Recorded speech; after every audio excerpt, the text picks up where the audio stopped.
Hi friends, ನಿಮ್ಮೆಲ್ಲರಿಗೂ ಕೂಡ ನಿಮ್ಮದೇ ಆಗಿರ್ತಕ್ಕಂಥ ಯೂಟ್ಯೂಬ್ ಚಾನಲ್ ಸ್ಟಡಿ ವಿತ್ ಪರಶುರಾಮ್ಗೆ ಸ್ವಾಗತ ಅಂತ ಹೇಳ್ತಾ S7 ಇಟ್ ಮೀನ್ಸ್ ಅರ್ಧವಾರ್ಷಿಕ ಪರೀಕ್ಷೆನ ನೀವೆಲ್ಲರೂ ಕೂಡ ಕನ್ನಡದಲ್ಲಿ 12/9/2024 ಬರೀತಾ ಇದ್ದೀರಿ. ಸೊ ಭಾಗ 2ರಲ್ಲಿ ಟಾರ್ಗೆಟ್ 100ಅಲ್ಲಿರ್ತಕ್ಕಂಥ ಫಿಕ್ಸ್ ಕ್ವಶನ್ಸ್ಗಳನ್ನು ನೋಡೋಣ. ಫಸ್ಟ್ ಪಾರ್ಟಲ್ಲಿ ಯಾರು ನೋಡಿಲ್ಲಲ್ಲ ಅವರು ನೋಡಿ, ವಿಡಿಯೋದ ಡಿಸ್ಕ್ರಿಪ್ಷನ್ ಬಾಕ್ಸ್ನಲ್ಲಿ ನಾನು ನಿಮಗೆ ಪಿನ್ ಮಾಡ್ತೀನಿ. ಅಲ್ಲಿ 1 ಅಂಕದ ಪ್ರಶ್ನೆಗಳು, 2 ಅಂಕದ ಪ್ರಶ್ನೆಗಳು, 4 ಅಂಕದ ಪ್ರಶ್ನೆಗಳು, ಸಂದರ್ಭ ಕೊಟ್ಟಿದ್ದೀನಿ 3 ಅಂಕದ್ದು, ಆಮೇಲೆ ಅಲಂಕಾರನೂ ಕೊಟ್ಟಿದ್ದೀನಿ 3 ಅಂಕದ್ದು. ಇಷ್ಟು ನಾನು ಏನು ಮಾಡಿದ್ದೀನಿ, ಫಸ್ಟ್ ಪಾರ್ಟಲ್ಲಿ ಕವರನ್ನು ಮಾಡಿದ್ದೆ. ಸೊ ಮೋಸ್ಟ್ ಇಂಪಾರ್ಟೆಂಟ್ ಇತ್ತು. ಈ ವಿಡಿಯೋದನ್ನು ಕೂಡ ಕಡೆವರೆಗೂ ನೋಡಿ. ಇದೇ ತನಗಿರ್ತಕ್ಕಂಥ ಎಲ್ಲ ವಿಡಿಯೋಗಳಿರ್ತವೆ. ಸೊ ದಯಮಾಡಿ ವಿಡಿಯೋನ ಲೈಕ್, ಶೇರ್ ಮತ್ತು ಸಬ್ಸ್ಕ್ರೈಬ್ ಮಾಡೋದನ್ನು ಮಾತ್ರ ಮರೆಯದಿರಿ ಅಂತ ಹೇಳ್ತಾ ವಿಡಿಯೋದ ನೀವು ನೋಡ್ತಕ್ಕಂಥ ಕಮೆಂಟ್ ಸೆಕ್ಷನ್ ಸೈಡ್ಗಲ್ಲೇ ಹೈಪ್ ಅಂತ ಇರ್ತದೆ. ಸೊ ದಯಮಾಡಿ ಹೈಪನ್ನು ತಾವೆಲ್ಲರೂ ಕೂಡ ಏನು ಮಾಡಬೇಕು ಅಂತಂದರೆ ಒತ್ತಿದ್ರೆ ಸೊ ಖಂಡಿತವಾಗಿ ನಮ್ಮ ವಿಡಿಯೋ ರೇಸ್ ಆಗ್ತದೆ. ಸೊ ನೋಡೋಣ. ಸೊ ಎಲ್ಲ ವಿಷಯಗಳಲ್ಲಿ 2 ಸೆಟ್ ಕ್ವಶನ್ ಪೇಪರ್ನ ಹಾಕಿದ್ದೀವಿ, 3 ಸೆಟ್ ಬರ್ತವೆ. ವಿಡಿಯೋದ ಡಿಸ್ಕ್ರಿಪ್ಷನ್ ಬಾಕ್ಸ್ನಲ್ಲಿ ಒಂದು FA SA exam question paper ಅಂತ ಒಂದು ಪ್ಲೇಲಿಸ್ಟ್ ಲಿಂಕ್ ಇದೆ. ಅದನ್ನು ಜಸ್ಟ್ ಸೇವ್ ಮಾಡಿಟ್ಕೊಡ್ರಿ. ಅಲ್ಲೆಲ್ಲ ನಿಮಗೆ ಕ್ವಶನ್ಸ್ಗಳು ಸಿಗ್ತವೆ. ನಮ್ಮ ವಾಟ್ಸಪ್ ಚಾನಲ್ ಮತ್ತು ಟೆಲಿಗ್ರಾಮ್ ಗ್ರೂಪ್ಗೆ ಬಂದು ಜಾಯ್ನ್ ಆಗಿ ಖಂಡಿತವಾಗಿ ನಿಮಗೆ ನಾವೇನು ಮಾಡ್ತೀವಿ, ಯೂಸ್ ಆಗ್ತಕ್ಕಂಥ ಒಂದು ಚಲೋ ಮಟೀರಿಯಲ್ಸ್ಗಳನ್ನು ಪ್ರೊವೈಡ್ ಮಾಡ್ತಾನೆ ಹೋಗ್ತೀವಿ. ಶುರು ಮಾಡೋಣ ಈ ವಿಡಿಯೋವನ್ನು. ಎಸ್, ಸೊ ಈ ವಿಡಿಯೋದಲ್ಲಿ ನಾನು ಮೇನ್ ಹೈಲೈಟ್ ಮಾಡ್ತಕ್ಕಂಥದ್ದು ಏನಪ್ಪ ಅಂತಂದರೆ ವ್ಯಾಕರಣದಲ್ಲಿರ್ತಕ್ಕಂಥದ್ದು. ಇಲ್ಲಿ ಒಂದು 8 ಕಂಟೆಂಟ್ಗಳನ್ನು ಹೇಳಿದ್ದೀನಿ. ವರ್ಣಮಾಲೆ, ಇಲ್ಲಿ ಸ್ವರಗಳ ಸಂಖ್ಯೆ, ವ್ಯಂಜನಗಳ ಸಂಖ್ಯೆ, ಸ್ವರದಲ್ಲಿ ರಸ್ವಸ್ವರಗಳ ಸಂಖ್ಯೆ, ದೀರ್ಘ ಸ್ವರಗಳ ಸಂಖ್ಯೆ, ವ್ಯಂಜನದಲ್ಲಿ ವರ್ಗೀಯ ಎಷ್ಟಿದ್ದಾವೆ, ಅವರ್ಗೀಯ ವ್ಯಂಜನಗಳ ಸಂಖ್ಯೆ, ವರ್ಗೀಯದಲ್ಲಿ ಅಲ್ಪಪ್ರಾಣ ಎಷ್ಟಿದ್ದಾವೆ, ಮಹಾಪ್ರಾಣ ಎಷ್ಟಿದ್ದಾವೆ ಮತ್ತು ಅನುನಾಸಿಕಗಳು ಎಷ್ಟಿದ್ದಾವೆ, ಅವುಗಳ ಸಂಖ್ಯೆಗಳು ಗೊತ್ತಿರಬೇಕು. ಆಮೇಲೆ ಅಲ್ಲಿರ್ತಕ್ಕಂಥ ಅಕ್ಷರಗಳು, ವರ್ಣಗಳು ಯಾವ ಅನ್ನೋದನ್ನು ಗೊತ್ತಿರಲಿ.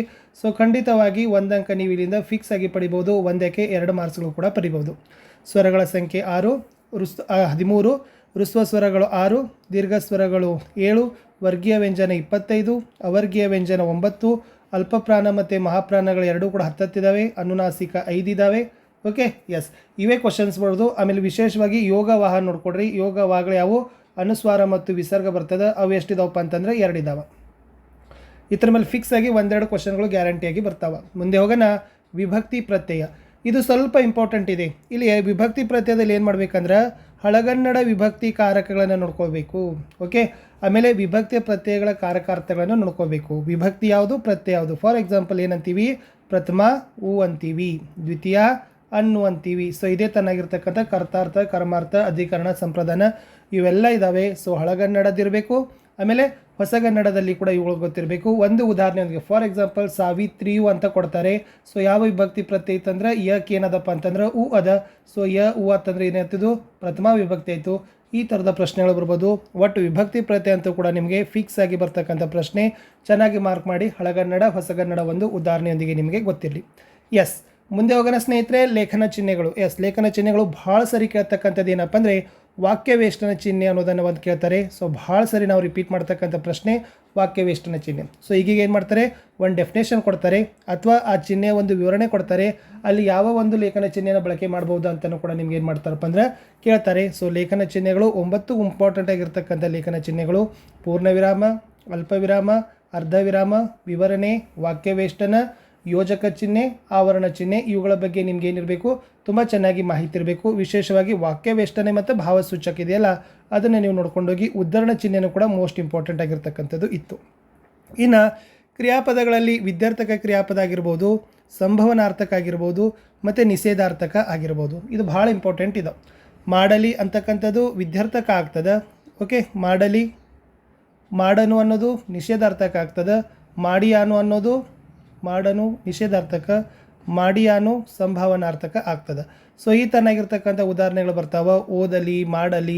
Okay, so very important. ಅದನ್ನೇ ಕ್ರಿಯಾಪದದ ರೂಪಗಳಂತಾವ: ವಿದ್ಯಾರ್ಥಕ ಕ್ರಿಯಾಪದಗಳು, ಸಂಭವನಾರ್ಥಕ ಕ್ರಿಯಾಪದಗಳು, ನಿಷೇಧಾರ್ಥಕ ಕ್ರಿಯಾಪದದ ರೂಪಗಳನ್ನು ಕೇಳ್ತಾರೆ. ಸೊ ಇಲ್ಲಿ ಮಾಡಲಿ ವಿದ್ಯಾರ್ಥಕ, ಮಾಡಿಯಾನು ಸಂಭವನಾರ್ಥಕ, ಮಾಡನು ಅನ್ನೋದು ಏನು ನಿಷೇಧಾರ್ಥಕ ಆಗ್ತದೆ. ಸೊ ಇದು ನಿಮಗೆ ಏನಾಗಬೇಕಪ್ಪ ಅಂದರೆ ಸ್ವಲ್ಪ ಇಂಪಾರ್ಟೆಂಟ್ ಇದೆ, ನೆನಪಿಟ್ಕೊಡ್ರಿ.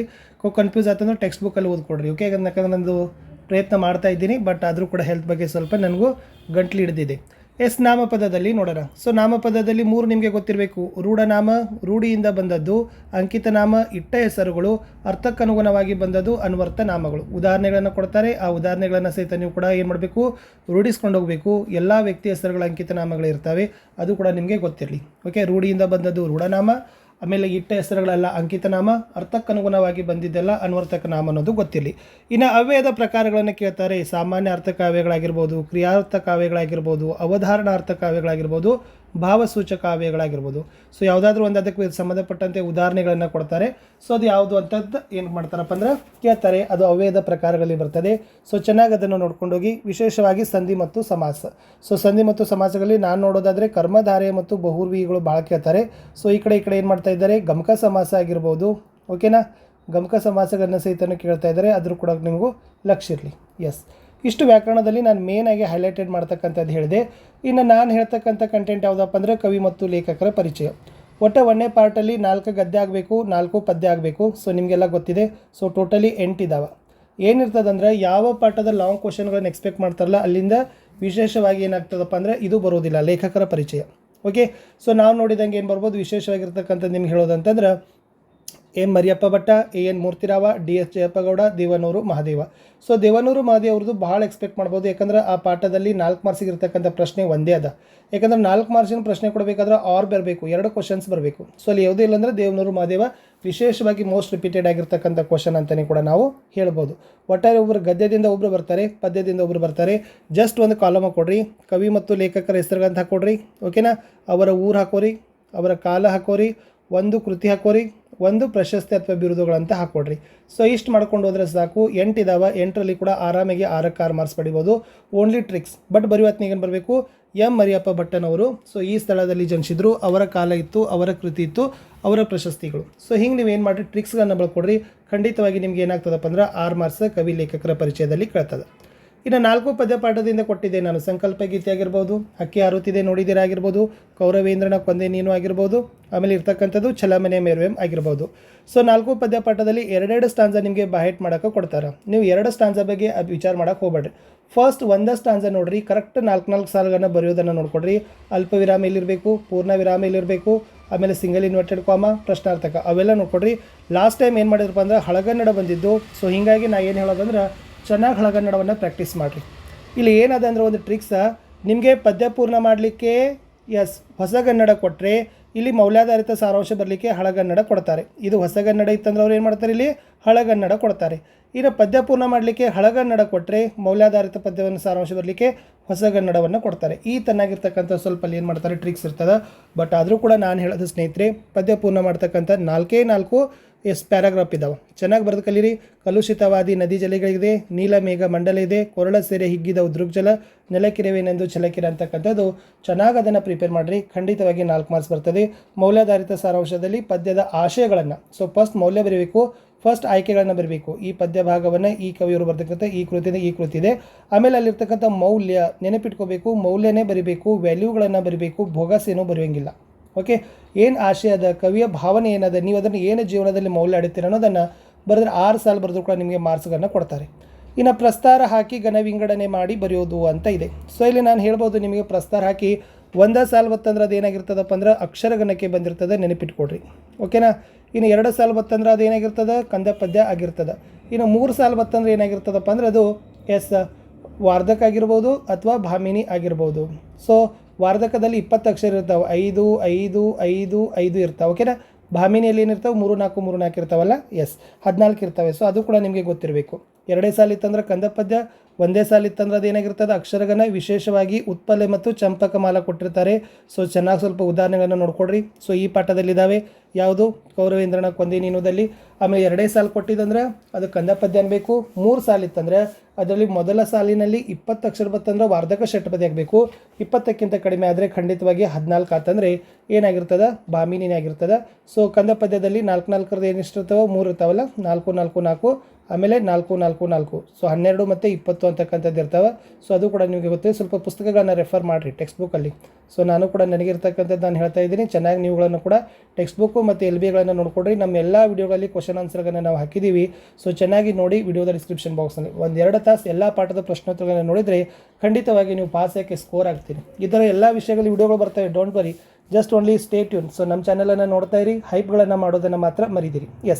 ಸೊ ಪ್ರಬಂಧದಲ್ಲಿ ನೋಡೋದಾದರೆ ಶಾಲೆಗೆ ಸಂಬಂಧಪಟ್ಟಂತೆ ಒಂದು ಬರ್ತದೆ, ಶಾಲಾ ವಿಷಯಕ್ಕೆ, ಅದು ಗ್ರಂಥಾಲಯಗಳ ಆಗಿರ್ಬೋದು. ಓಕೆನಾ. ಆಮೇಲೆ ವಿಶೇಷವಾಗಿ ಹಾಲು ಕ್ಷೀರ ಭಾಗ್ಯ ಮತ್ತು ಅಕ್ಷರ ದಾಸೋಹದ ಬಗ್ಗೆ ಬರ್ಬೋದು. ಇದು ಕೂಡ ನೆನಪಿಟ್ಕೊಡ್ರಿ, ಕ್ಷೀರದ ಭಾಗ್ಯ ಮತ್ತು ಅಕ್ಷರ ದಾಸೋಹ ಬರ್ಬೋದು. ಇನ್ನು ಶಾಲಾ ಸಂಸತ್ತಿನ ಚಟುವಟಿಕೆಗಳು ಅಂತ ಕೂಡ ಬರ್ತದ. ಶಾಲೆ ಸಂಸತ್ತಿನಲ್ಲಿ ಈಕೋ ಕ್ಲಬ್ನ ಚಟುವಟಿಕೆಗಳು ಬರ್ತಾವ. ಕನ್ನಡ ಭಾಷಾ ಸಂಘ ಅದು ಕೂಡ ಬರ್ಬೋದು. ಇಲ್ಲಾಂದ್ರೆ ರಾಷ್ಟ್ರೀಯ ಭಾವೈಕ್ಯ ಆಗಿರ್ಬೋದು, ರಾಷ್ಟ್ರೀಯ ಹಬ್ಬಗಳಾಗಿರ್ಬೋದು, ಸ್ವಚ್ಛ ಭಾರತ ಆಗಿರ್ಬೋದು. ಆಮೇಲೆ ಪ್ರಾಚ್ಯ ವಸ್ತುಗಳ ಸಂರಕ್ಷಣೆ ಅಂತ ಒಂದು ಬರ್ತದೆ. ಯಾವುದು? ಪ್ರಾಚ್ಯ ವಸ್ತುಗಳ ಸಂರಕ್ಷಣೆ. ಆಮೇಲೆ ತ್ಯಾಜ್ಯ ವಸ್ತುಗಳ ನಿರ್ವಹಣೆ. ಇವು ಏನಪ್ಪ ಅಂದರೆ ಮೋಸ್ಟ್ ರಿಪೀಟೆಡ್ ಆಗಿರ್ತಕ್ಕಂಥ ನಿಮ್ಮ ಟೆಕ್ಸ್ಟ್ ಬುಕ್ ಇರ್ತಕ್ಕಂಥ ಕ್ವಶನ್. ಸೊ ಇದನ್ನು ಚೆನ್ನಾಗಿ ನೀವು ಪ್ರಿಪೇರ್ ಮಾಡಲೇಬೇಕು. ಪ್ರಬಂಧಗಳನ್ನು ಬರೆಯುವಾಗ 3 ಹಂತಗಳನ್ನು ಹೊಂದಿರಲೇಬೇಕು. ಫಸ್ಟ್ ಒಂದು ಪೀಠಿಕೆ ಬರೀಬೇಕು. ಪೀಠಿಕೆ ಅಂತ ಹಾಕಿ ಒಂದು 3-4 ಸಾಲು ಬರೆದ್ರೆ ಸಾಕು. ಆಮೇಲೆ ವಿಷಯದ ನಿರೂಪಣೆ ಅಂತ ಏನು ವಿಷಯ ಇತ್ತಲ್ಲ ಅದನ್ನು ಒಂದು 2 ಪ್ಯಾರಾಗ್ರಾಫಲ್ಲಿ ಮಿನಿಮಮ್ 8ರಿಂದ 10 ಸಾಲು ಬರೀರಿ. ವಿಷಯದ ನಿರೂಪಣೆ ಅಂತ ಸೆಕೆಂಡ್ ಸ್ಟೆಪ್ ಇರಲಿ. ಓಕೆನಾ? ಥರ್ಡ್ ಏನಿರಬೇಕು? ಉಪಸಂಹಾರ ಅಂತಕ್ಕದ್ದನ್ನು ಇರಲಿ, ಅಥವಾ ಸಮಾರೋಪ ಅಂತ ನಾವೇನು ಮಾಡ್ತೀವಪ್ಪ ಅಂತಂದರೆ ಕರಿತೀವಿ. ಈ ತನ್ನಾಗಿರ್ತಕ್ಕಂಥ ನೀವೇನು ಮಾಡಬೇಕು ಸ್ನೇಹಿತರೆ? ಪ್ರಬಂಧಗಳನ್ನು ಬರೀತಕ್ಕದ್ದನ್ನು ಕಲೀರಿ. ಖಂಡಿತವಾಗಿ ವಿಷಯಗಳನ್ನು ಇನ್ನೊಂದು ಸಾರಿ ರಿಪೀಟ್ ಮಾಡ್ತೀನಿ. ಶಾಲೆಗೆ ಸಂಬಂಧಪಟ್ಟಂತೆ ಗ್ರಂಥಾಲಯಗಳಾಗಿರ್ಬೋದು, ಶಾಲಾ ಸಂಸತ್ತಿನ ಚಟುವಟಿಕೆಗಳಾಗಿರ್ಬೋದು, ಆಮೇಲೆ ಕ್ಷೀರಭಾಗ್ಯ ಮತ್ತು ಅಕ್ಷರ ದಾಸೋಹಗಳಾಗಿರ್ಬೋದು. ಓಕೆ, ಆಮೇಲೆ ನೆಕ್ಸ್ಟ್ ಈಕೋ ಕ್ಲಬ್ಗಳು ಬರ್ಬೋದು, ಅಥವಾ ಕನ್ನಡ ಭಾಷಾ ಸಂಘದ ಬಗ್ಗೆಯೂ ಕೂಡ ಬರ್ಬೋದು. ಅಷ್ಟೇ ಅಲ್ಲದೆ ರಾಷ್ಟ್ರೀಯ ಭಾವೈಕ್ಯ, ಸ್ವಚ್ಛ ಭಾರತ ಅಭಿಯಾನ, ರಾಷ್ಟ್ರೀಯ ಹಬ್ಬಗಳು, ಮೂಢನಂಬಿಕೆ, ಗ್ರಂಥಾಲಯಗಳ ಮಹತ್ವ, ತ್ಯಾಜ್ಯ ವಸ್ತುಗಳ ಸಂರಕ್ಷಣೆ. ಓಕೆನಾ? ಆಮೇಲೆ ಪ್ರಾಚ್ಯ ವಸ್ತುಗಳ ಸಂರಕ್ಷಣೆ, ತ್ಯಾಜ್ಯ ವಸ್ತುಗಳ ನಿರ್ವಹಣೆ ಮೇಲೆ ಬರ್ತದೆ. ಇನ್ನು ಪತ್ರದಲ್ಲಿ 2 ಇರ್ತವೆ.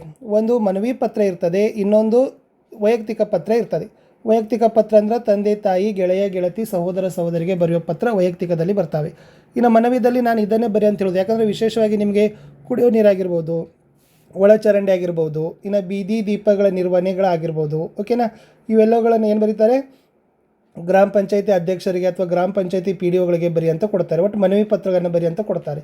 ಸೊ ಮನವಿ ಪತ್ರಗಳನ್ನು ಚೆನ್ನಾಗಿ ನೀವೇನು ಮಾಡಬೇಕಪ್ಪ ಅಂದರೆ ಬರಿಬೇಕು. ಸೊ ಫಸ್ಟ್ ಇಲ್ಲಿ ಹಿಂದೆ ಬರ್ತದೆ, ಅಲ್ಲಿ ಮೇಲೆ ಎಲ್ಲ ಕೊಟ್ಟಿರ್ತಾರೆ ನಿಮಗೆ. ಆಮೇಲೆ ಯಾರಿಗೆ ಬರ್ತದೆ? ಗೆ ಬರ್ತದೆ. ಆಮೇಲೆ ಮಾನ್ಯರೇ ಬರಿತೀರಿ, ವಿಷಯ ಬರಿತೀರಿ, ಸಮಾರೋಪ ಬರಿತೀರಿ, ಇಂತಿ ನಿಮ್ಮ ವಿಧೇಯಕರು, ಧನ್ಯವಾದಗಳ ಸಹಿತ ಅಂತ ಬರೋದು. ಈ ಥರ ಸ್ಟೆಪ್ಸ್ಗಳನ್ನು ನೀವೇನು ಮಾಡಬೇಕು? ಹಾಕಬೇಕು. ಒಟ್ಟಾರೆ ಈ ವಿಡಿಯೋ ಹೇಗೆ ಅನಿಸುತ್ತೆ ಅನ್ನೋದನ್ನು ನೀವು ಕಮೆಂಟಲ್ಲಿ ನನಗೆ ಕೊಡಬೇಕು. ಈ ಥರ ಎಲ್ಲ ವಿಷಯಗಳಲ್ಲಿ ಬರ್ತವೆ.